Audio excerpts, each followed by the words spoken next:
A full investigation into the cause of that sub-disaster near the site of the Titanic is now underway. Officials trying to figure out precisely what went wrong that led to the deaths of all 5 people on board. NBC's Emilie Ikeda joins us with that story. Emily, good morning. Craig, good morning to you. The U.S. Coast Guard is leading that investigation into what they are calling a major marine casualty. The board can recommend pursuing civil or criminal actions. The NTSB also investigating as the submersible's experimental design is coming under growing scrutiny. With the multinational inquiry already underway, this morning, the U.S. Coast Guard says it's convening a Marine Board of Investigation, its highest investigative body, to figure out what caused the deep-sea disaster involving the Titanic touring submersible Titan. The board will first and primarily work to determine the cause of this marine casualty and the 5 associated deaths. It can make recommendations to the proper authorities to pursue civil or criminal sanctions as necessary.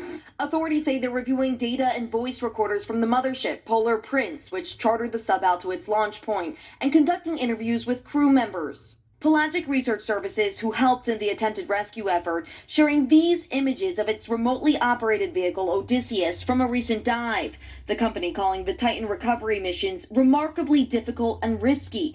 Now, experts are focusing on the submersible's carbon fiber hull, amid allegations that its owner, Stockton Rush, who was among the 5 killed in the underwater disaster, apparently ignored repeated warnings about the vessel. The company, which is closed indefinitely, says they have no additional information to share at this time. They didn't have any external bodies, governmental or otherwise, overseeing what they're doing. The mother of Suleiman Dawood, the teenager who died with his father, Shahzada, in the Titan, opening up overnight, saying she was originally supposed to be in the sub instead of her son. It was supposed to be Shahzada and I going down.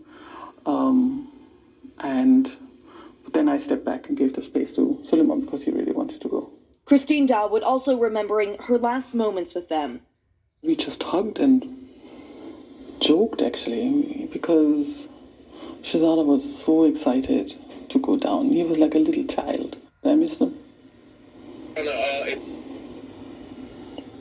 really, really missed him.